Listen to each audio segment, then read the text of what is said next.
শ্রী যুধিষ্ঠির মহারাজ তিনি ভগবানকে জিজ্ঞাসা করলেন, আপনি কৃপা করে এই হরিবাসর শ্রী শ্রী একাদশী ব্রতের আর আবির্ভাব বর্ণনা করুন। হরিদাস বর্য ধর্মরাজ মহারাজ যুধিষ্ঠির জিজ্ঞাসিত হলেন, কার কাছে? শ্রী ভগবানের নিকটে। হে দেব, এই অতি পবিত্র পূর্ণ একাদশী তিথির যে আবির্ভাব মহিমা কথা আপনি কৃপা করে আমাকে বলুন। বলছেন, সত্যযুগে মূর নামক একজন দৈত্য বা অসুর ছিলেন মহা পরাক্রমশালী। পৃথিবী সৃষ্টির সাথে সাথে এই দেব এবং অসুর, রজ এবং তম, অজ্ঞান এবং বিশুদ্ধ জ্ঞান, পাপ এবং পূর্ণ, এটি সৃষ্টির প্রারম্ভ থেকে আছে। তো অসুরদের কাজ, দেব দৈত্য দানবদের কাজ হলো শুভ শক্তিকে পরাজিত করা, দেব শক্তিকে পরাজিত করা। যেমন আমাদের মধ্যে বিবেক আছে, চেতনা আছে, আবার অসৎ বুদ্ধি, রজগুণ তমগুণ আছে। আমরা যেমন কাম, ক্রোধ, লোভ, এই রজ এবং তম প্রকৃতি গুণের দ্বারা বশীভূত হয়ে পড়ি, পরাজিত হই বারবার। সত্য পরাজিত হয়, ন্যায় পরাজিত হয়, বিবেক পরাজিত হয় অসত্যের কাছে, অবিবেকের কাছে। শুদ্ধ সাত্ত্বিক পরাজিত হয় রজগুণ তমগুণের কাছে। তেমনি মূর নামক দৈত্যের কাছে দেবরাজ ইন্দ্রাদি দেবগণ বারবার পরাজিত হয়ে তারা লাঞ্ছিত আর স্বর্গ থেকে বিতাড়িত হতে লাগলো। এবং দেবগণ নিরুপায় হয়ে ভগবানের চরণে একান্ত প্রার্থনা করল, প্রভু এই দৈত্যের হাত থেকে আমাদেরকে রক্ষা করুন। আপনার চরণে শরণাপন্ন, আপনার চরণে প্রণতি, স্তুতি, আকুতি, আমাদেরকে রক্ষা করুন। ওং নমো দেবদেবশ, আপনি কৃপা করে হে দেব আমাদের উদ্ধার করুন। তো জগন্নাথ দেবদেবশ জনার্দন শ্রী ভগবান তিনি এই মূর নামক দৈত্যের সাথে আর যুদ্ধে রত হলেন বিনাশের জন্য। কিন্তু ভগবান ইচ্ছা করেই সেই মূর নামক দৈত্যের যুদ্ধ থেকে ভগবান পলায়ন করলেন। ভগবান পলায়ন করে, সর্বশক্তিমান তত্ত্ব, তিনি পিছিয়ে যাবেন কেন? এটা ভগবানের একটি কৌশল। অর্ধেক মানুষ ঘুমাচ্ছেন আপনারা, একাদশী মাথায় উঠবে, একাদশীর দিন নিদ্রা যাওয়া যাবে না, উপবাসের কষ্ট আছে, তো সবাই ঘুমাচ্ছেন। নিজেকে সামলান, সতর্ক করুন। তো ভগবান পলায়ন করলেন। আমি বিস্তারিত না বলে সংক্ষিপ্ত বলছি। ভগবান তিনি পলায়ন বৃত্তির দ্বারা এক স্থানে, নিরাপদ স্থানে বিশ্রাম নিয়েছিলেন। যোগ নিদ্রায় নিদ্রাভিভূত হয়ে পড়লেন। এটি ভগবানের লীলা, সর্বশক্তিমান তত্ত্ব। ভগবান পরাজিত হন না। তো নিদ্রিত ভগবানকে দেখে মূর নামক দৈত্য আস্ফলন করলেন। আমার বীর বিক্রমে ভগবান ভয়ে পলায়ন বৃত্তিতে আশ্রয় নিয়েছেন।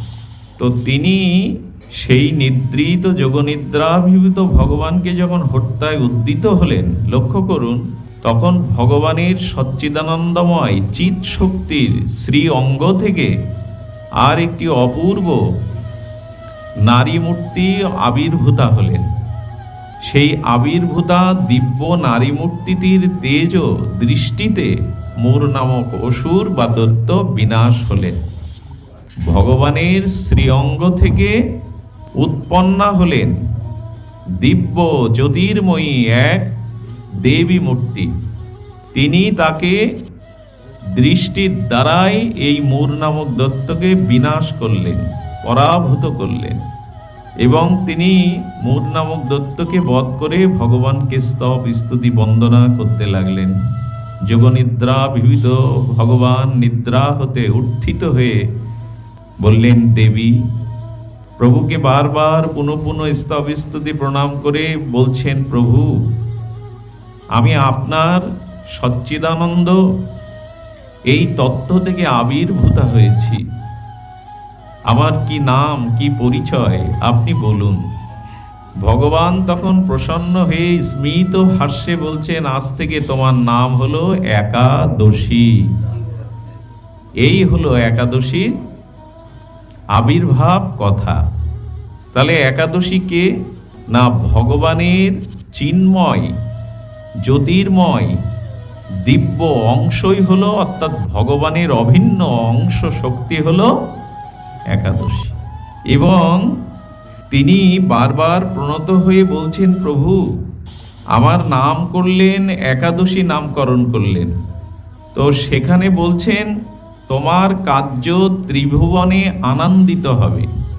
তুমি যে মূর নামক দৈত্যকে বিনাশ করে দেবতা আর মানবকে তুমি শান্তি দিয়েছ, স্থিতিশীলতা দিয়েছ, তাই তোমার দ্বারা জগৎ আনন্দিত।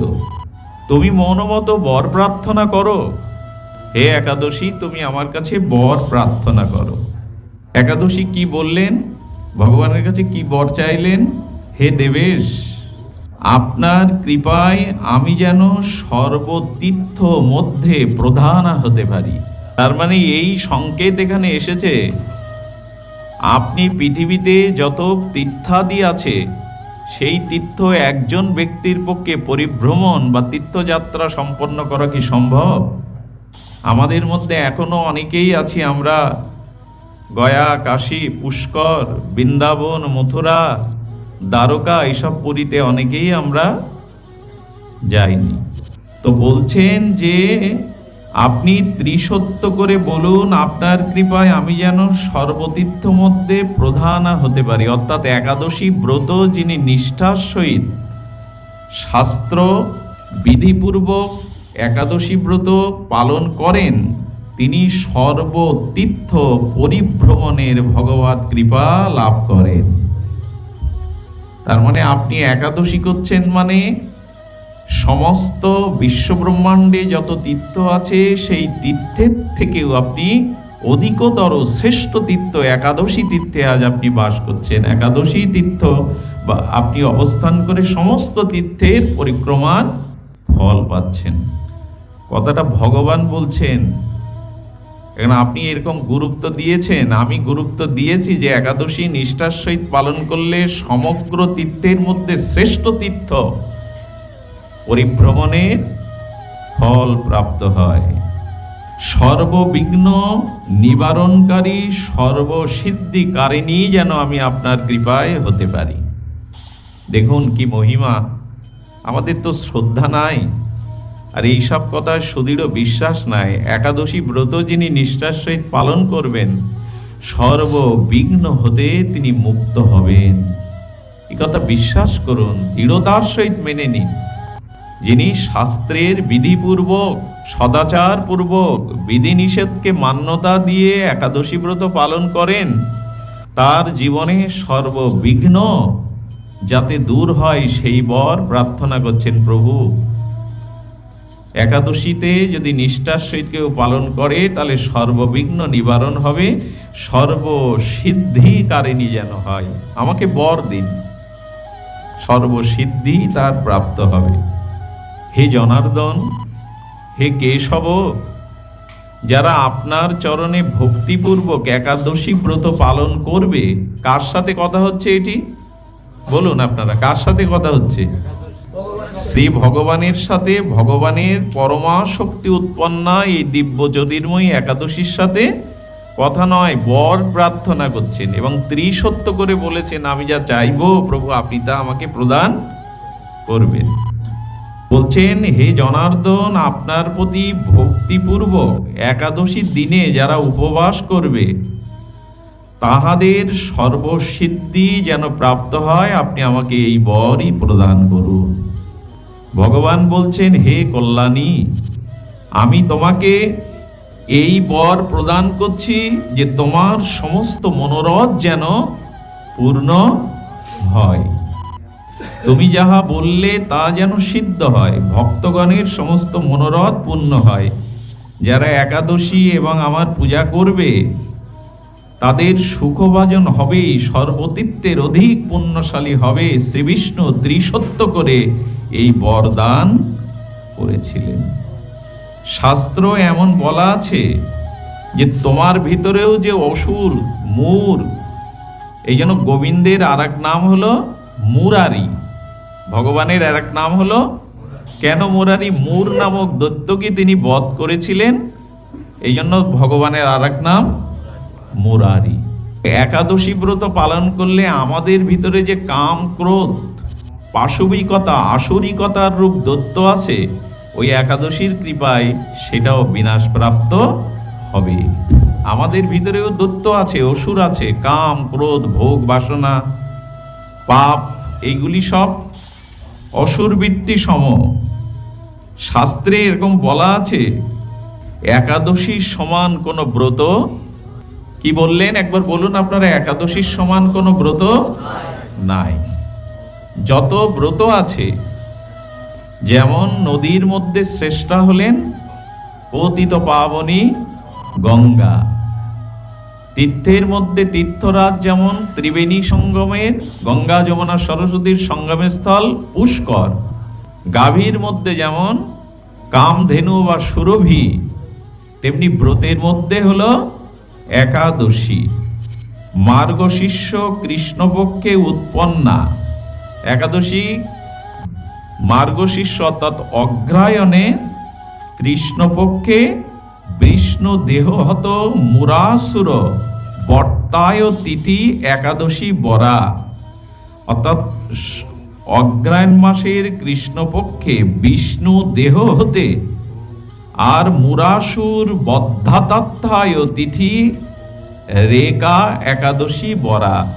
কেউ যদি প্রশ্ন করে একাদশীর, ঠাকুর একটু আসতে, একাদশীর সৃষ্টি কবে হয়েছিল?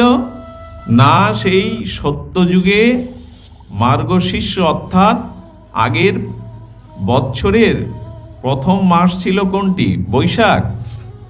এটা সম্রাট আকবর সম্ভবত বাংলা সালের প্রথম মাস করেন বৈশাখ। আমাদের গীতাতে বলছেন অগ্রহায়ণ হলো আমাদের বৈদিক সনাতনের বৎসরের প্রথম মাস আগে ছিল, কিন্তু পরবর্তীতে রাজা মহারাজারা খাজনা বা তাদের করের সুবিধার্থে তারা বৈশাখকেই প্রথম বছরের মাস হিসাবে গণনা করেন, এটা অনেকের জানা। তাহলে আপনাদের কাছে যদি প্রশ্ন করে একাদশীর আবির্ভাব কবে, তো শেষ সত্যযুগের আদিতে মার্গশীর্ষ অর্থাৎ অগ্রহায়ণ মাসের কৃষ্ণপক্ষে শ্রী ভগবানের অঙ্গ থেকে দেবদূতির্ময়ী এই একাদশীর সৃষ্টি বা আবির্ভাব, এগুলো আমাদের জানা থাকতে হবে। তো শাস্ত্রে বলছে তচ্চ কৃষ্ণ প্রণীতা দ্বিবিধা প্রাপ্ত তত্ত্বস্তথা ভোজনস্য নিষেধ ধা কারণে প্রত্যাবায়ত। একাদশীটা করতে হবে কেন? আমার পাপ ক্ষয় হবে বলে, আমার পুণ্য হবে বলে, আমি স্বর্গে যাব বলে? মা বলুন আপনারা একাদশী কেন করেন? আপনারা পাপ ক্ষয় হবে বলে, পুণ্য হবে বলে, স্বর্গ আদি পাবো বলে, সংসারের উন্নতি হবে বলে? না, এই উদ্দেশ্যে করলে সেই উদ্দেশ্যটা উদ্দেশ্য, তবে সেটা সকাম হয়ে যাবে, নিজের কামনার জন্য হয়ে যাবে। একাদশী করতে হবে কেন? যেন ভগবান প্রসন্ন হন, শ্রীকৃষ্ণ রাধারানী প্রসন্ন হন। ভগবানকে আনন্দ বা প্রসন্নতার জন্য যা করা হয় তা সর্ব মহামঙ্গল যুক্ত হয়। আমার রোগ শোক বিপদ আপদ দূর করবার জন্য যে ব্রতের সংকল্প করা হয় সেটা অত্যন্ত সকাম, সেটা নিজের স্বার্থ, নিজের কামনার জন্য হয়। তস্মিন তুষ্টে জগত তুষ্ট তরুমূলং নিষেবনং চ, অর্থাৎ বৃক্ষের গোড়াতে জল সিঞ্চন করলে যেমন শাখা পোশাখা পল্লবিত হয়, যে কোনো অনুষ্ঠান ব্রত যদি ভগবানকে আনন্দ দানের জন্য হয় তবে সর্বময় মঙ্গল হয়ে যায়, আলাদা করে কিছু চাইতে হয় না। আচ্ছা, বাড়ির যিনি কর্তা, জাগতিক কর্তা, সংসার যাত্রা নির্বাহ করেন, সংসারের সবার ভরণ পোষণ করেন, কোনো কারণে বাড়ির কোনো পরিবারের সদস্যের কারণে সেই কর্তা ব্যক্তি যদি খুব প্রফুল্ল থাকেন, প্রসন্ন থাকেন, সেই দিন বাড়ির সবার আনন্দ হয় না? আজকে বাড়ির কর্তা ব্যক্তি খুব প্রসন্ন, হাসছেন, আনন্দ করছেন, আজ তার মনে আনন্দ ধরছে না, তাহলে বাড়ির সন্তান, স্ত্রী পুত্র অন্যদের আনন্দ হয় না? আর বাড়ির কর্তা ব্যক্তি যদি অপ্রসন্ন থাকে, মুখ ভার করে থাকে, তাহলে অন্যদের কি হয়? তেমন এই বিশ্বস্রষ্টা ভগবান হলেন মূল কারণ। তাকে আনন্দ সন্তুষ্টির জন্য যদি কিছু করা হয়, তাহলে ওই পাপ তাপ আনুষঙ্গিক সব আপনি পেয়ে যাবেন, কিন্তু উদ্দেশ্যতে হবে ভগবান। এই যে এখানে এসেছেন, হরিকথা শুনছেন, এটা কেউ যদি প্রশ্ন করে কেন শুনছেন, তো ভগবান আনন্দ পাবেন বলে। আমি হরিকথা শুনছি, ভগবান দেখছেন, তার গুণগাথা সাধু সঙ্গে শ্রবণ করছি, এতে ভগবান আনন্দ পাচ্ছেন, এই জন্য এসেছি, পাপ ক্ষয়ের জন্য না। এগুলো জেনে ব্রত করলে, এরকম মহৎ নিষ্কিঞ্চন উদ্দেশ্য থাকলে ভক্তি হয়, যে ভগবানকে শ্রীকৃষ্ণের প্রীতিবিধান করার শাস্ত্রের উদ্দেশ্য। এই হেতু একাদশী ব্রতের নিত্যতা। একাদশী ব্রতে কি করতে নাই? ভোজন করতে নাই। দেখুন, একাদশীতে যারা শরীরের অসুস্থতার দোহাই দিয়ে, বা আমাকে ওষুধ খেতে হয়, আমার এই রোগ, এই না হলে 3 বেলা আহার যদি না করলে, এইসব অজুহাত দেখান, শাস্ত্রে বলছেন যে আপনি যদি একাদশী ব্রত তে পঞ্চশস্য অন্নাদি ভোজন করেন, তাহলে যে পাপগুলো হয় সেগুলো তো শিহরিত হতে হয়। একাদশীতে যদি কেউ অন্ন ভোজন করেন বা একাদশী না করেন, তাহলে প্রথমত তার ব্রহ্মা হত্যা, স্ত্রী হত্যা, ভ্রূণ হত্যা পাপ প্রাপ্ত হন। কতগুলো ভয় ধরাবার না। যিনি ব্রত করবেন ভগবানকে প্রসন্নতার জন্য, সেই দিন তার শরীর, তার সকল কিছুর দায়িত্ব ভগবানের উপরে চলে যায়। নিষ্ঠা প্রীতি ভক্তির সহিত ব্রত করুন, দেখবেন যার জন্য ব্রত করছেন তিনি আপনার শরীরকে রক্ষা করবেন। উত্তরপ্রদেশে অতি পাপী ভ্রষ্টাচারী, হেন পাপ নেই করেনি, সে মারা গেল একাদশীর দিন।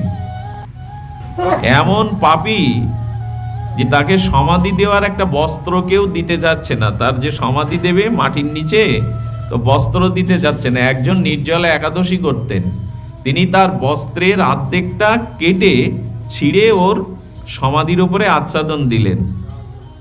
পরবর্তীতে সেই আত্মাটি যখন উদ্ধার হওয়ার নয়, ভ্রষ্টাচারী পাপী আত্মা, এই পাপী জীবাত্মা, কিন্তু তিনি হর্ষান্বিত হয়ে আর বাণী বলতে বলতে গেলেন, এই নির্জলা একাদশী ব্রতধারীর এত পবিত্র, ভগবান এত প্রসন্ন হয়েছে যে তার অঙ্গের প্রসাদী বস্ত্রখণ্ড আমার অঙ্গে দেওয়াতে আমি এখন মুক্ত হয়ে, পাপ মুক্ত হয়ে উদ্ধার হয়ে চলে যাচ্ছি। যুগল কিশোরের জন্য অনেক সময় অনেকেই বাঁশি গড়িয়ে দেয়, রূপর সোনার আজও এই প্রথা।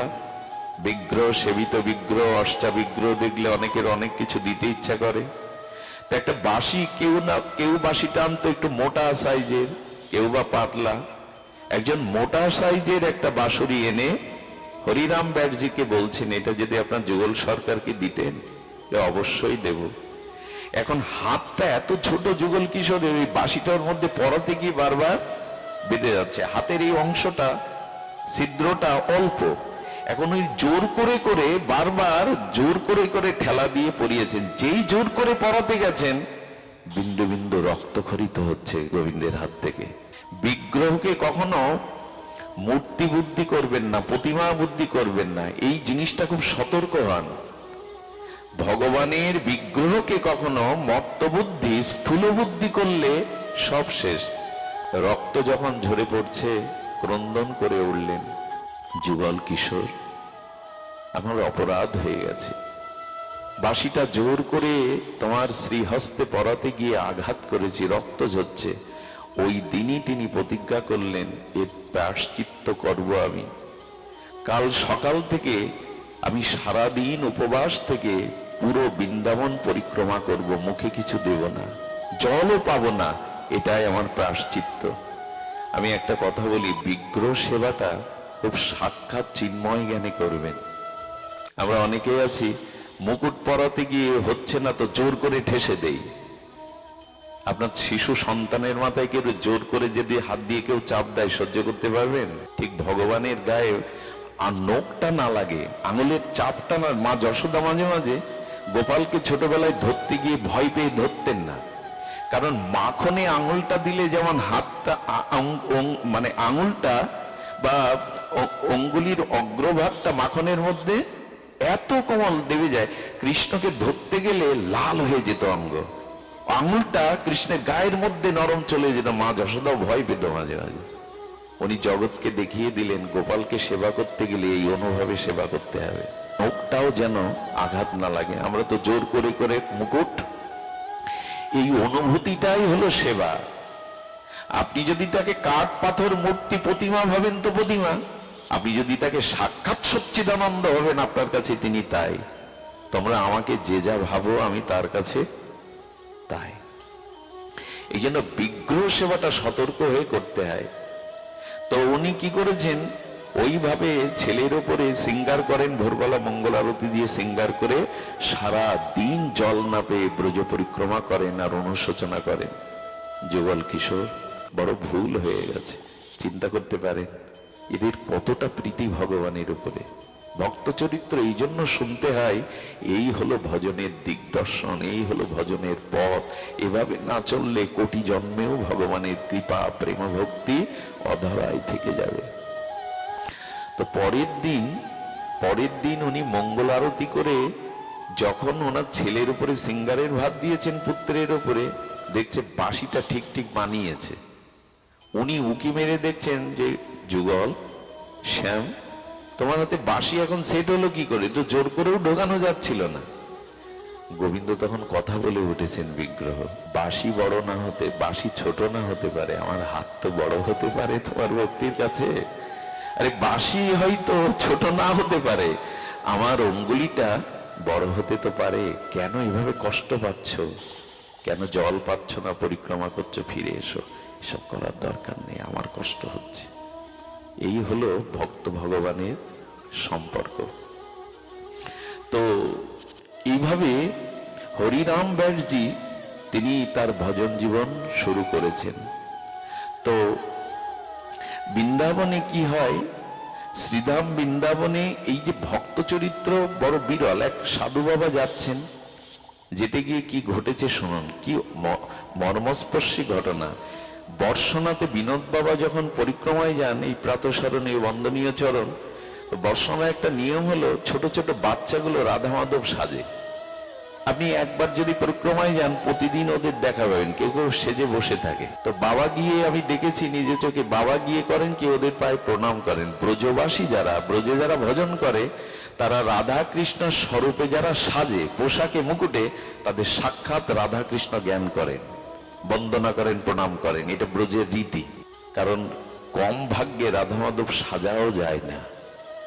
রাজা সবাই সাজতে পারে, অভিনয়ে অনেক রকম সাজা যায়, রাধা মাধব সাজা সবার পক্ষে ভাগ্য হয় না। তো আজও বৃন্দাবনে যারা ওই বালক বালিকারা ওইভাবে সাজে, আমি একবার রাধাকুণ্ডে রাসলীলা দেখেছিলাম।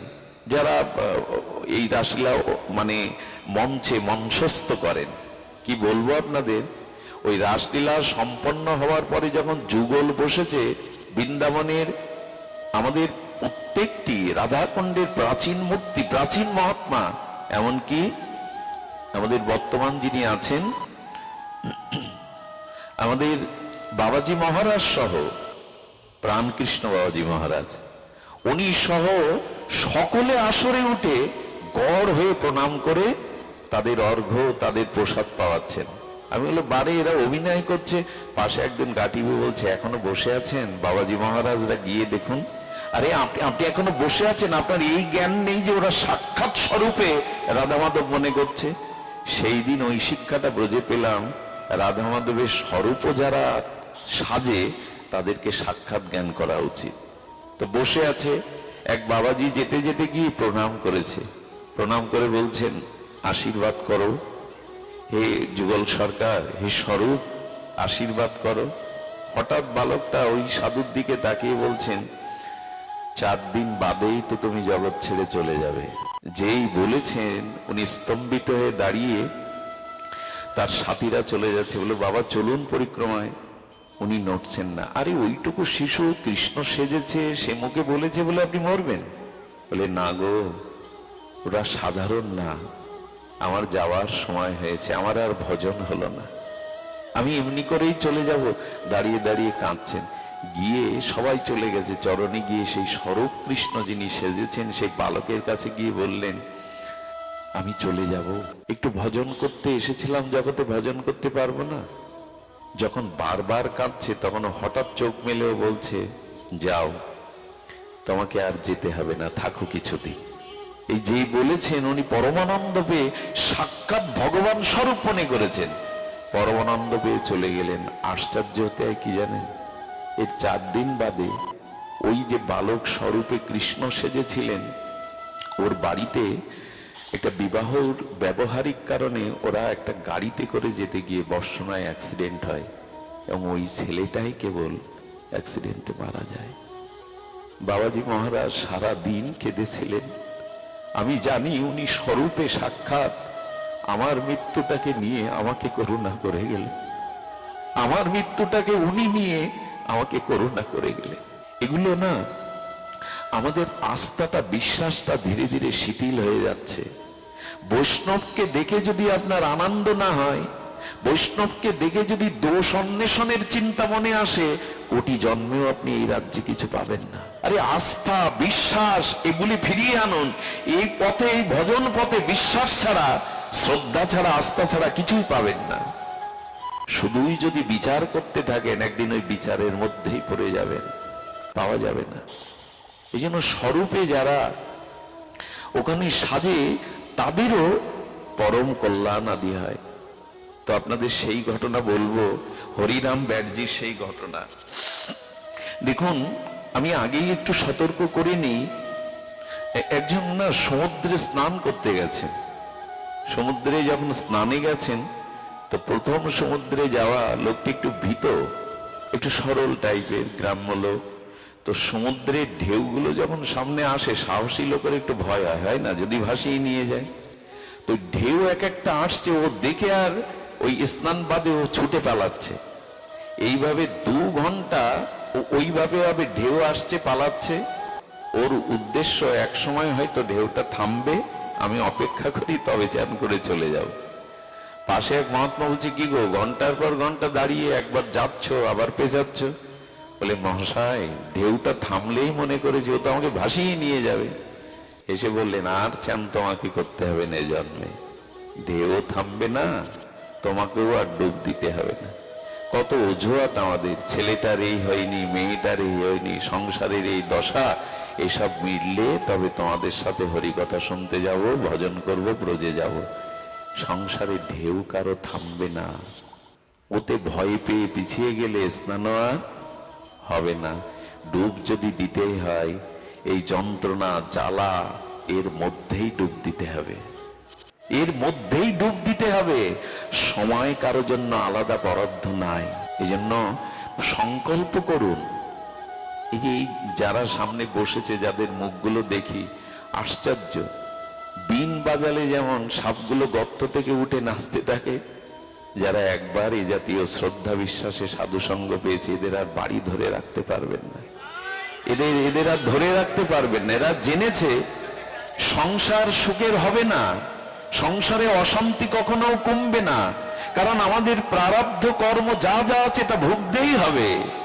গত জন্মে যে কর্ম করে এসেছে, প্রারব্ধ লঙ্ঘন করতে পারবো না, কিন্তু নূতন যে সময়টা গোবিন্দ দিয়েছেন, ওটাও যেন ভজনে কাজে লাগায়। যা হয় হোক প্রারব্ধে, যা হয় হোক ভজনে অন্তত নূতন সময়টা নূতন ভাবে কাজে লাগায়। এই সিদ্ধান্তগুলো নিতে হবে। সংসার কোটি জন্ম সময় দিলেও পূর্ণ হবে না। এই তরঙ্গ, দুঃখ, যন্ত্রণা, অপমান, এই তরঙ্গ সংসারে থামিনি কখনো। এর মধ্যেই ডুব দিতে হবে। এর মধ্যেই যদি দিতে পারেন তবে হবে। হরিরাম ব্যাসজির কথা বলছিলাম, বড় অদ্ভুত।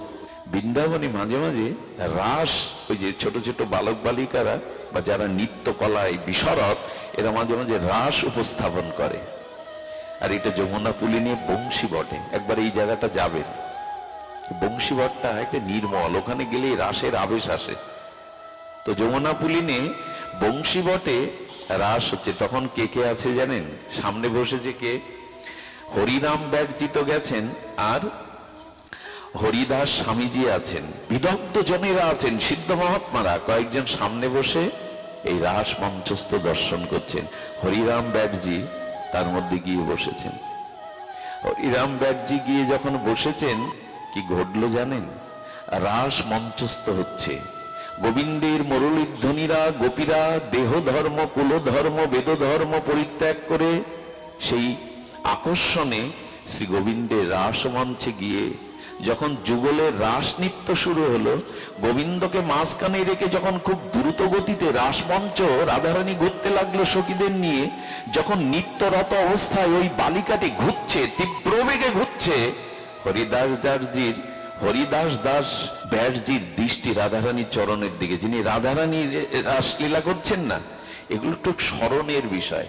মাঝে মাঝে বসে বসে হরিনাম করতে করতে রাধারানীর চরণ চিন্তাটা করবেন। এমন তার চরণে তার এই চিহ্নগুলো, এরকম জ্যোতি, রাধারানীর চরণ চিন্তা একবার যদি হৃদয়ে লেগে যায়, বর্ষির মতো আটকে যাবে, আরো ছাড়বে না।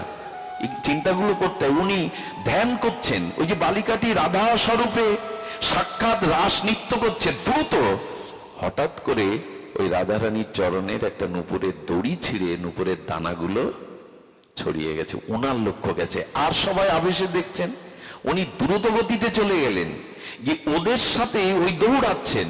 উদ্দেশ্য কি জানেন? ওইগুলো দানাগুলো মানে এক জায়গায় দাঁড়াতে এলো, রসভঙ্গ হবে, উনি ওদের সাথে দৌড়িয়ে দানাগুলো করে নিলেন। সুতো পাবে কোথায়? কি করেছে জানেন? উনি ছিলেন দিব্য সাক্ষাৎ উপবিদধারী ব্রাহ্মণ। খবরদার, এ কথা শুনে আবার বিপরীত ব্যাখ্যা করবেন না। প্রেম রাজ্যে সব নিয়ম খাটে না, প্রেম রাজ্যের নিয়ম কিছু আলাদা।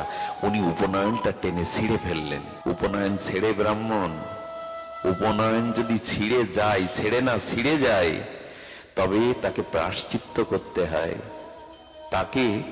তাকে সারাটা দিন ধরে দাঁড়িয়ে জল অন্নবিহীন প্রায়শ্চিত্ত করতে হয়। ব্রাহ্মণের উপবিদ যদি ছিঁড়ে যায়, এটা তার কাছে অভিশাপের মতো। আর যদি কেউ ছেড়ে ইচ্ছা করে, তার নরক গতি ছাড়া কিছু না। কিন্তু হরিনাম ব্যাটজি ছিঁড়ে ওই নিত্যের মধ্যে দ্রুত বেগে ওগুলো গেঁথে নিলেন। তার উপনয়নের সুতাতে গেঁথে নিয়ে ওর মধ্যেই রাধারানী যখন একটু দাঁড়িয়েছেন, নুপুরটা আবার পরিয়ে দিলেন। এটা যাত্রার পক্ষে সম্ভব না। উনি যখন করলেন এটা যখন উনি ওইভাবে পরিয়ে দিলেন, তো হরিরাম ব্যাটজির এই দৃশ্যটা হরিদাস দাসজি দেখে ফেলেছেন। দেখে ফেলার সাথে সাথে রাত যখন স্থিমিত হলো, সঙ্গে সঙ্গে ব্রাহ্মণ কুল উঠে বললেন, হরিদাস ব্যাটজি, এটা কি করলেন? বেদের মন্ত্র ওঙ্কার প্রণব থাকে এক একটা উপবিতের সাথে, আপনি ওঙ্কারকে একটা বালিকা রাধা সেজে রাস করছে তার চরণে উপবিত ছিঁড়ে দিয়ে দিলেন। এ অভিশাপ বহন করতে পারবেন তো? এ দায় নিতে পারবেন তো? কথাগুলি যারা শুনছেন, এখানে ব্রাহ্মণ আছেন, ভুল বুঝবেন না, কিছু আলাদা। উপনয়ন যদি আপনি থেকে খসে পড়ে, আমি আগেই বলেছি, প্রায়শ্চিত্ত করতে হয়, হোমযজ্ঞ করতে হয়, উপবাস থাকতে হয়, এবং এর দ্বারা ব্রাহ্মণের অনিষ্ট সাধন হয়। এই জন্য উপনয়নকে ব্রাহ্মণরা, উপনয়ন ব্যতীত তারা গায়ত্রী মন্ত্র উচ্চারণ করতে পারবে না, পারা সম্ভব নয়, অর্চনা করতে পারবেন। এই জন্য প্রাণের থেকে প্রিয় ব্রাহ্মণের এই উপনয়ন। সেটা ছিঁড়ে যখন পরিয়ে দিলেন, ব্রাহ্মণরা যখন এর ব্যাখ্যা চাইল, কি বলল জানেন? আহা, হরিরাম ব্যাটজি বললেন, আমি ব্রাহ্মণ ছিলাম, ব্রাহ্মণের অভিমানও ছিল। যেদিন কৃপা করে ব্রজে এলাম, সেদিন আর ব্রাহ্মণের অভিমান মনে রাখিনি। শুনুন, আমার পেছনে 5 গাড়ি করে শাস্ত্র আসতো, কারণ আমি পণ্ডিত ছিলাম। পরাস্ত করে আমি হাজার হাজার প্রশংসা, দিগ্বিজয় পণ্ডিতের প্রশংসা পেয়েছিলাম। আমি মেওডার রাজার রাজ পণ্ডিত ছিলাম।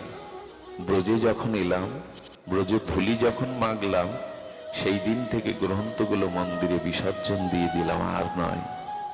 আমার হাজার প্রশংসাপত্র যমুনার জলে ভাসিয়ে দিয়ে বললাম, পাণ্ডিত্য চাই না, প্রেম ভক্তি চাই। আমার ভিতরে অভিমান ছিল, মাস্টার আমি রাজপণ্ডিত, আমি বিদ্বান, আমি বড় পণ্ডিত, দিগ্বিজয়ী পণ্ডিত। প্রশংসাপত্র সব যমুনার জলে দিয়েছিলাম, কিন্তু একটা বাধা ছিল এই উপবিদটাই। আমি এখনো দ্বিজ শ্রেষ্ঠ। আপনারা অপরাধ মনে করেন আর যাই করেন, আমার এই উপবিদও যেন আমায় বলল, যদি আমারও গতি করতে হয় রাধারানীর চরণে দিয়ে দাও, ওই চরণেই দিয়ে দাও যে চরণ গোবিন্দ মস্তকে ধারণ করে ধন্য মনে করেন, সেই চরণে দেওয়া অপরাধ নয়। হরিদাস স্বামীজি উঠে দাঁড়িয়ে বললেন, ওনার সম্পর্কে আপনারা কতটুকু জানেন জানি না, তবে ওনাকে ঘাটাবেন না। উনি রাধারানীকে সাক্ষাৎ জ্ঞান করে চরণে পড়িয়ে দিয়েছেন। এই জন্য তখন যারা পণ্ডিত ব্রাহ্মণ ছিল জানলো হরিদাস জার্জি সাধারণ না। কি বলবো, একদিন গয়াপ্রসাদ শাস্ত্রী, বিখ্যাত মনীষী, গয়াপ্রসাদ শাস্ত্রী এরকম বৃন্দাবনে যাওয়ার আগে এই কথাগুলো শুনে বুঝে যাবেন, তাহলে ব্রজযাত্রাটা সার্থক হবে। ব্রজযাত্রা সহজে যেতে নেই, গেলে ব্রজের মহিমাকে জেনে তবে যেতে হয়। তো গয়াপ্রসাদ শাস্ত্রীজি একদিন এরকম মঞ্চস্থ হচ্ছে একটা লীলা, ওই যে রাধা কৃষ্ণ স্বরূপে, আমি স্বরূপ বলছি কেন জানেন, ওদেরকে মনে করা যাবে না অভিনয়। সবাই অনেক কিছু সাজলেও রাধা মাধব সবাই সাজতে পারে না, মানায়ও না। গয়াপ্রসাদজি শাস্ত্রীকে বলছেন, বৃন্দাবনের সবাই এই স্বরূপকে কৃষ্ণ জ্ঞান করে, রাধা জ্ঞান করে। উনি বললেন, এটা আমার মনে ধরে না, কে সেজেছে রাধা কৃষ্ণ, এটা ব্রজের কথা বলছে, আমাদের এখানে না। ব্রজে সব সম্ভব, ওটি চিন্ময় ধাম, ও ধূলিকণা স্পর্শ হলেই ভক্তি সঞ্চারিত হয়। তো তখন কি হয়েছে, গয়াপ্রসাদ শাস্ত্রী 3 দিন ধরে ওই রাধা মাধবের লীলা দেখছেন, কিন্তু মনে বিশ্বাস আসছে না যে এরাই স্বরূপে রাধা কৃষ্ণ। হঠাৎ উনি চিন্তা করলেন, আচ্ছা এটা পরীক্ষা করি না, আজকে যদি কৃষ্ণ যে সেজেছে, সে যদি ওই যে ফলটা রাখা আছে আপেলটা, ওটা যদি ও প্রসাদ রূপে চিবিয়ে আমাকে দেয়, আমি বুঝবো নি স্বরূপে কৃষ্ণ। কত বড় পরীক্ষার সামনে ফেলেছেন দেখুন। ওই দিন লীলা করতে করতে হঠাৎ দেখলেন সেই কৃষ্ণ স্বরূপ বালকার ফলটা নিলেন, চর্বিত করে দৌড়ে গয়াপ্রসাদ শাস্ত্রীর কাছে, একটু হা করো না, তাড়াতাড়ি হা করো, গালে দিয়ে দিলেন। যেই দিয়ে দিলেন, প্রেমে মূর্ছিত হয়ে 3 দিন মোচ্ছা ছিল না, 3 দিন। এরপর থেকে কেঁদে কেঁদে বলেছিলেন, বিশ্বাস আসেনি আমার, বড় ভুল করেছি। এই জন্য সাধু গুরু বৈষ্ণব এর প্রতি আমার চরিত্রে দোষ থাকতে পারে, আমার অনেক স্খলিত চরিত্র থাকতে পারে, কিন্তু আপনার বিশ্বাস যদি থাকে আমি সাধু, ওই বিশ্বাস শ্রদ্ধায় আপনি তরে যাবেন, আমি না চড়ে যেতে পারলেও। বিশ্বাস এমন জিনিস, শ্রদ্ধা এমন জিনিস। আজকাল দোষ দেখতে দেখতে আমাদের, কারণ অপরের দোষ দেখলে না, ওটা আগে ভেতরে এসে বাধা বাঁধে। প্রতিটা মানুষ এখন তার্কিক হয়ে গেছে, সহজে ভগবত বিষয়ে কোনো বিশ্বাস নিতে পারে না। অন্তত আস্থা ফিরিয়ে আনুন, নিজের কল্যাণ তো করতে হবে। এই জন্য ভক্ত দোষ অন্বেষণ করতে নাই। দেখুন, তারাই মহৎ যারা ভক্তের দোষ না দেখে দোষটাকে গুণ করে দেখে। আর এক রাজা চাতুর্মাস্য 1 মাসে নিয়ম সেবা ব্রত যেতেন এক রাজার কাছে, এটা উপনিষদের চরিত্রে আছে। তো সেই রাজা রানী শ্রী গুরুদেবকে সাক্ষাৎ ভগবান জ্ঞানে সেবা করতেন। তো সেই সেবা করতে করতে 15 দিন সেবা করছে, আর গুরুদেবকে রাজা রানী নিজে হাতে চরণ জল করেন, স্নান করান, তার সেবা ধর্ম পালন করেন। একদিন রানীমার শরীর খারাপ হয়েছে, ঋতুমতী হয়েছে। তো তার যুবতী দাসীকে সাজিয়েছেন, সাজিয়ে বলছেন, যা গুরুদেবের প্রসাদটা দিয়ে আয়। কিন্তু এই গুরুদেবের মনে এই দাসী রূপ যৌবন দেখে তার বিকৃতি এসে গেল মনে। এক কাজ করো, তুমি আমার পাশে বসো, আমি তোমাকে স্ত্রীর মর্যাদা দেব। উনি হাত জোড় করে কাঁদছেন, আপনি মহাত্মা, আপনি ভগবান, আমার রাজা এবং রানী আপনাকে ভগবান স্বরূপে জ্ঞান করে বলে, এই জন্য তো বলছি তারাও আমার পাশে তোমায় দেখলে গুরু মায়ের সম্মান দেবে। উনি সিঁদুর অঙ্কিত করে দিলেন, বললেন, আমি আজ থেকে তোমাকে স্ত্রীর মর্যাদা দিলাম, পাশে বসো। রানীমার ঋতু পর্ব শেষ হলে রাজা রানী একসাথে গিয়ে দেখছে ওনার শয্যায় ওনারই দাসী। যখন রানীমা মুখ ফিরিয়ে চলে যাবে, রাজা হাত ধরে বললেন, ভুল করছো, ও আর আজ থেকে তোমার দাসী নয়, আজ থেকে উনি গুরু মা। এটা ভাবা যায়? ভাবতে পারবো আমরা? কিন্তু এই ভাবনাটা মানুষকে কোথায় নিয়ে যায়? শ্রদ্ধাটা গুরু মা রূপে বাকি কটা দিন সেবা করে গুরু মাকে আর গুরুকে রথে করে রাজা নিজে আশ্রমে দিতে যাচ্ছেন। জঙ্গলের মাঝখানে বিধাতার কি ইচ্ছা, গুরুদেবের ক্ষুধা পেয়েছে। রাজবাড়িতে খেলে তো খাবার না পেলে ক্ষুধা লাগবেই। বললে একটু ফলের ব্যবস্থা করো জঙ্গলে। ফল একটা ঋষির আশ্রমের থেকে নিয়ে আসলেন। মনে হলো আমি যে অপকর্ম করেছি, ও যদি বিষ ফল খাই আমাকে মেরে দেয়, বাড়ি তো মারতে পারলো না, সংশয় তো থেকেই যায়। অপরাধ, দেখবেন মানুষ যখন অপরাধ করে তখন তার দুর্বলতাটা সবখানে প্রকাশ পায়। কেমন জানেন, আমি যদি আজকে কোনো অপরাধ করে থাকি আর ওইখানে দাঁড়িয়ে থাকি, দুজন লোক যদি তাদের কথাবার্তা আমার সামনে বলতে থাকে, আমার মনে হবে ওরা আমাকে নিয়ে আলোচনা করছে। অপরাধী চিত্ত কখনো প্রশান্তি পায় না। এই জন্য মানুষকে অপরাধ থেকে দূরে থাকতে হবে। দুজন কথা বলছে, তাদের কথা মনে হচ্ছে ওরা আমাকে নিয়েই আলোচনা করছে। ঘুম হবে না ভালো, আপনার মনে শান্তিও পাবেন না। এই জন্য অপরাধ বোধ থেকে ভক্তকে দূরে থাকতে বলা হয়। যদি হয়েও যায় তার জন্য অনুশোচনা করতে হয়, ক্ষমা প্রার্থনা করতে হয়, দোষকে স্বীকার করতে হয়। তো রাজা তখন বলছেন এই বিষ ফল খেয়ে নিশ্চয় মারবে, ফলের নাম কি জেনে এসো। ঋষির কাছে গেলে ত্রিকালজ্ঞ ঋষি বললেন, গুরুদেবকে বলো ফলটা চিপতে, ফলটা দুভাগ করলে ওর মধ্যে লেখা আছে ফলের নাম। ফলটা যখন গুরুদেব আগলা করলেন তখন দেখছে মাঝখানে লেখা রয়েছে কর্মফল। আর ওই ফলের দুই পাশে দুটো দৃশ্য দেখতে পেলেন পদ্মার মতো। এক দৃশ্যে রাজা রানী বৈকুণ্ঠে চলেছেন ভগবানের পুষ্পরথে, আর এক রথে গুরু আর গুরুমা নরকগামী হচ্ছেন আর এক রথে। চমকে উঠে উনি মাটিতে পড়ে রাজার কাছে ক্ষমা প্রার্থনা করতে লাগলেন। আমার বলবার উদ্দেশ্য কি, আমি যদি আমার শ্রদ্ধা না রাখতে পারি, এই আসনে বসে এই বক্তব্যে আমার পতন হবে, কিন্তু আপনার শ্রদ্ধা যদি আমার প্রতি দৃঢ় থাকে আপনি তরে যাবেন। শ্রদ্ধার এমন মহিমা, আপনি তরে যাবেন। এই জন্য সহসে বিশ্বাস হারাবেন না কারো প্রতি, সুযোগ দিন। আমাদের সমালোচনা ছাড়া, আমরা দোষ দেখা ছাড়া অন্য কিছু শিখিনি, তা আমাদের মধ্যে আসবেটা কি? তো এই জন্য সব সময় আমাদের এই চিন্তা করতে হবে। উনি গয়াপ্রসাদ শাস্ত্রী মনে করতেন এরা লীলা অভিনয় করছে, এরা হবে কি করে। সেই দিন থেকে উনি যখনই ব্রজে আসতেন, যাকে দেখতেন তাকে ভগবৎ স্বরূপ মনে করে প্রণাম করতেন।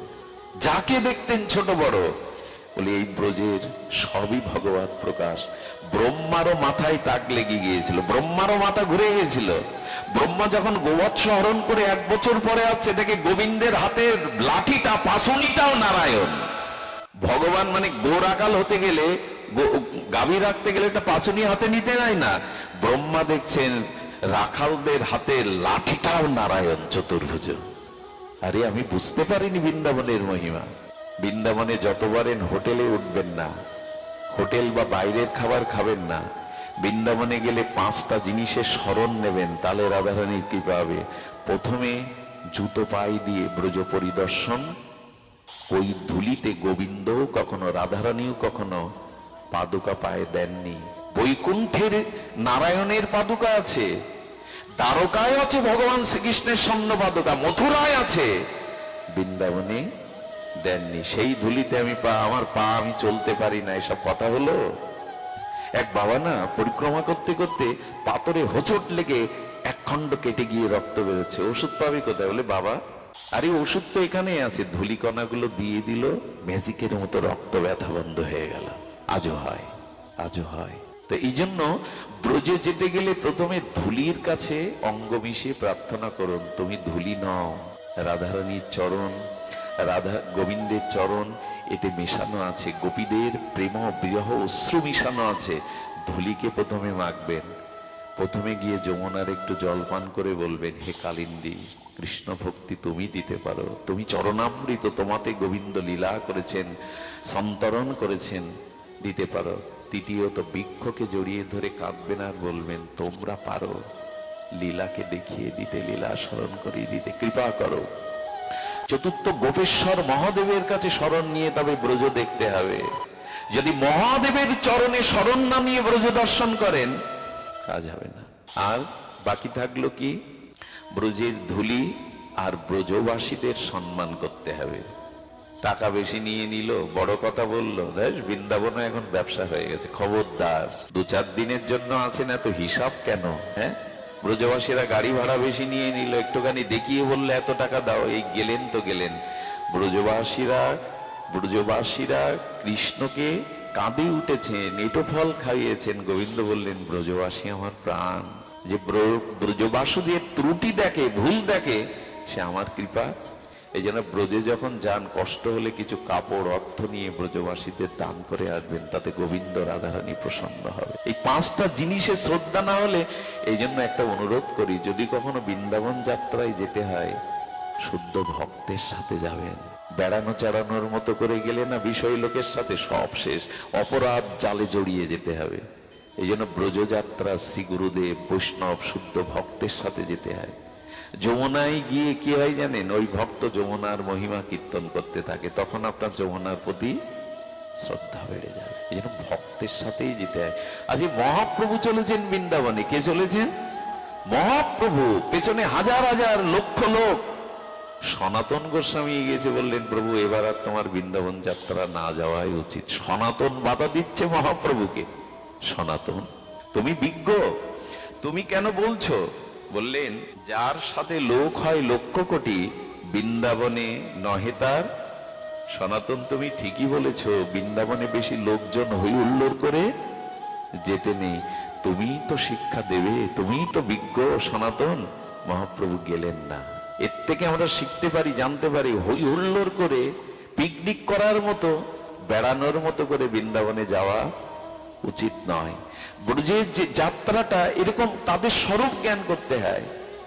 এই জন্য দেখবেন প্রাতঃস্মরণীয় বিনোদ বিহারী বাবা, প্রাণকৃষ্ণ বাবা, ব্রজ বালিকাদের দেখলে আমার একটা স্মৃতি মনে পড়ে।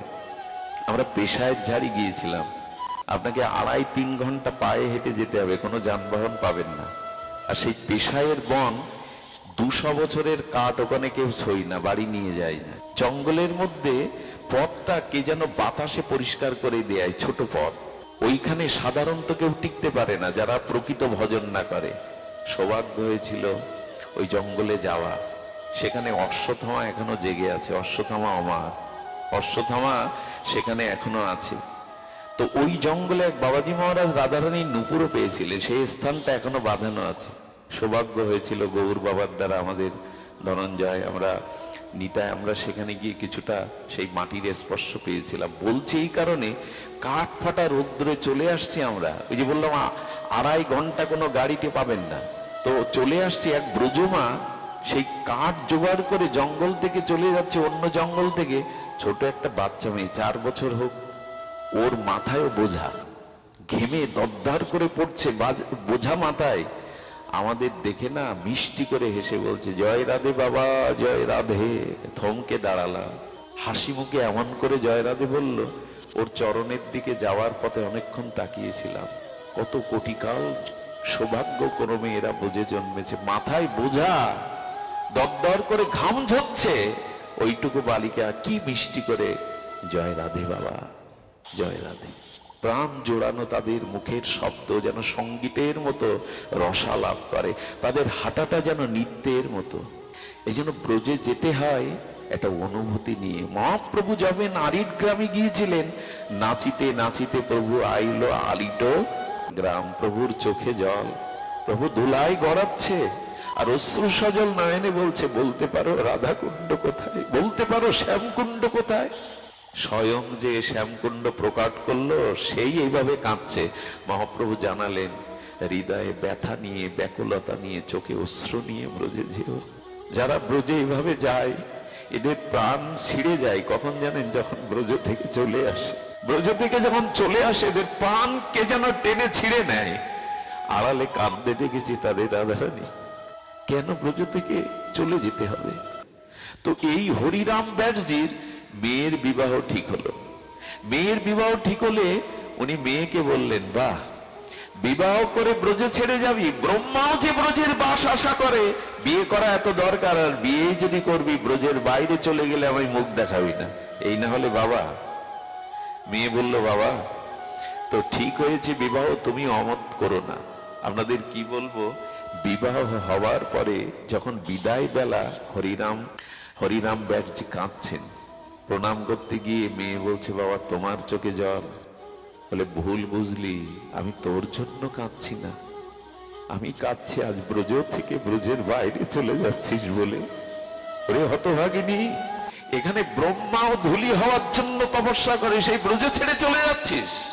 তো উনি যে রাজপণ্ডিত ছিলেন, সেই রাজা এসেছিলেন বিবাহে। মেয়ারতানা কোথায় ওরঝার রাজা।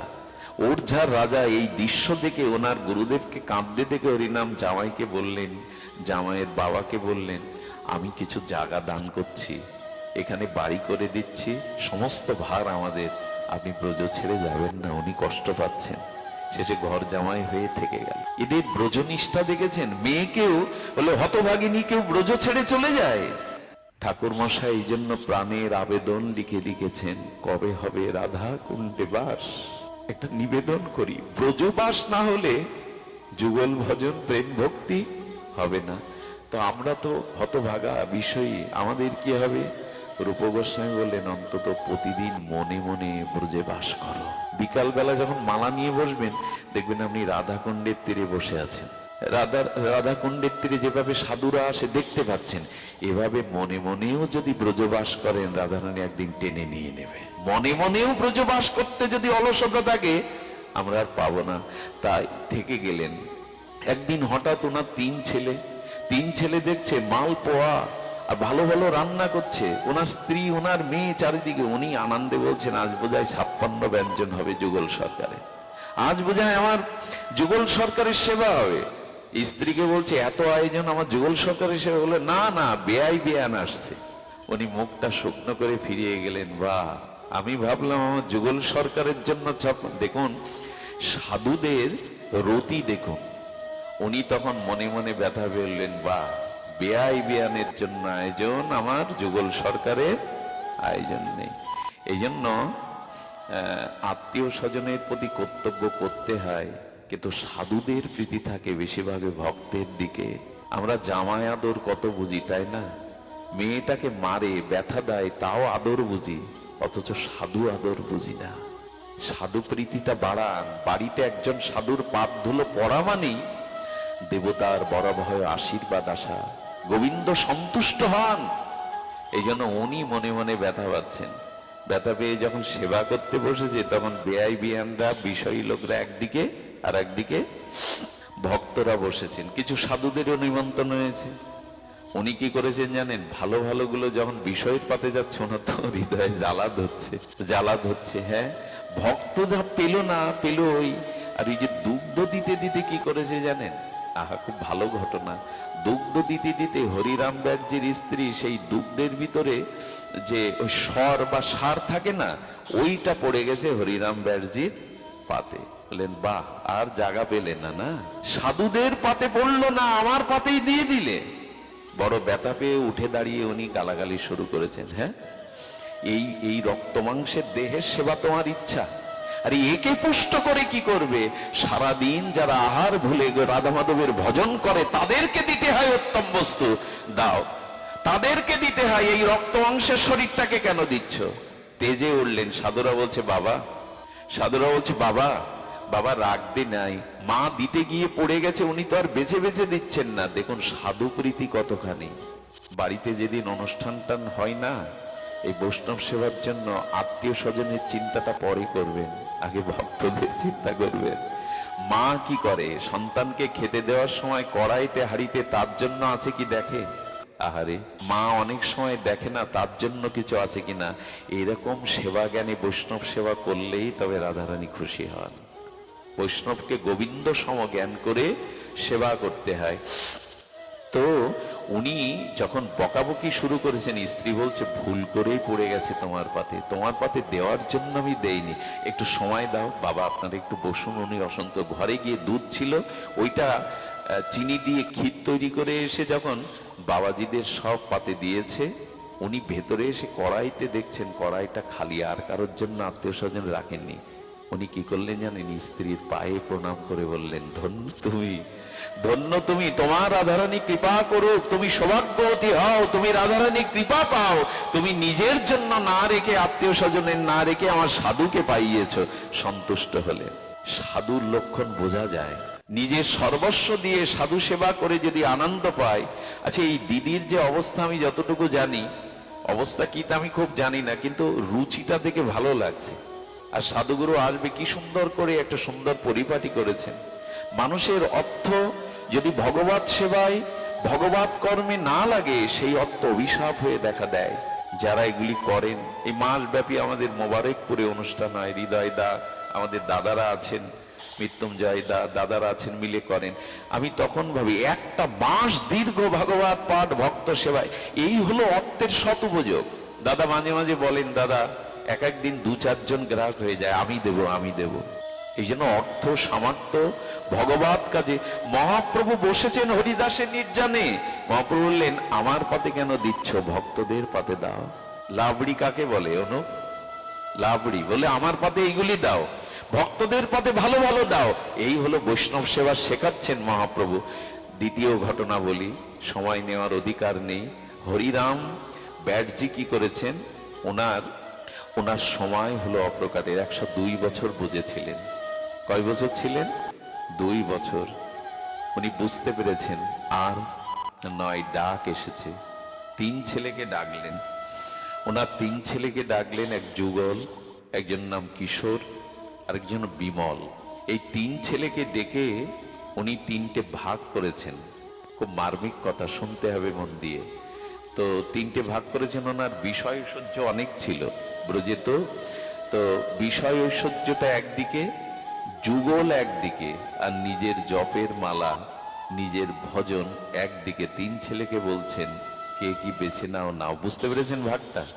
ওনার যে জপের মালা, তিলক এবং যে ভজন করতেন, সেই ভজনের পাত্র, এটা একদিকে, বিষয় একদিকে, আর যুগল একদিকে। বড় ছেলের অধিকার, উনি বিষয় নিয়ে নিলেন, সম্পত্তি যা কিছু নিয়ে নিলেন। মেজ ছেলে যুগল নিয়ে নিলেন। আর শেষে যে এই সরল, তার নামও যুগল, সেই যুগল কিশোর বললেন, বাবা তোমার এই জপের ভজনের মালিকা আর তোমার তিলক আমায় দাও। ছোট ছেলের দিকে তাকিয়ে বলছেন, তোকে যদি প্রথমে নেওয়ার অধিকার দেয়া হতো, তুই কি এটা নিতিস? বলে, অবশ্যই বাবা, অবশ্যই আমি তোমার এই ভজনের মালিকা, এই ভজন নিতাম। বলে, কেন নিতিস? বলে, বাবা আমি ভজন পেলেই না রাধা মাধব পাবো, আমি ভজন পেলেই না কৃপা পাবো। গোবিন্দ পেলে ভজন পাবো কিনা জানি না, কিন্তু ভজন পেলে ভগবানকে পাবো। এটা আমার কাছে সর্বোত্তম সম্পত্তি। কিছু মনে করবেন না, জীবনে যদি মানুষের ভালোবাসাও চান, এই জগতে যদি শান্তিতেও থাকতে চান, আমার মনে হয় ভক্তি বেছে নেওয়া উচিত, ভজন বেছে নেওয়া উচিত। আমার মতো বিষয়ী মানুষকে এত ভালোবাসা আপনারা কেন দিবেন? আমাকে দেখে আদৌ না। বিল্লমঙ্গল, তোমাকে যতটুকু ভালোবাসি তার কারণ হলো তোমার মুখ দিয়ে গোবিন্দ কথা বেরোই বলে। এই জগতেও যদি কেউ শান্তি চায়, ভালোবাসা সম্মান চায়, তাকে ভজন করা উচিত। জগতে খ্যাতি হয় কার? জগৎ কাকে পূজা করে, কাকে ভালোবাসে? যিনি ভগবানকে ভালোবাসেন। গোবিন্দ বলছেন, আমি আমার সম্মানের কথা প্রচার করি না, আমি চিরকাল আমার ভক্তের মহিমায় প্রচার করি। যে আমার হয় আমি তার মহিমা প্রচার করি। এই জন্য জীবনে ভক্ত খাতায় নাম লেখান, ভজনটাকে গ্রহণ করুন। ছোট ছেলেকে এত সন্তুষ্ট হলেন, হরিরাম ব্যাসজি বললেন, বাবা এটুকু বুঝেছিস জীবনে যে ভজনই সব? বলে, বাবা এই মালা, এই তিলক, তোমার এই ভজন পাত্র ঝোলা, এগুলি আমার কাছে সবই। এত সন্তুষ্ট হলেন, উনি নিধুবনে চলে গেলেন। গিয়ে হরিদাস স্বামীজিকে বললেন, আমার এই ছোট পুত্রটাকে আপনার চরণে নিন। যখন বললেন, উনি এক বুক তাকিয়ে বললেন, যমুনাতে স্নান করে এসো।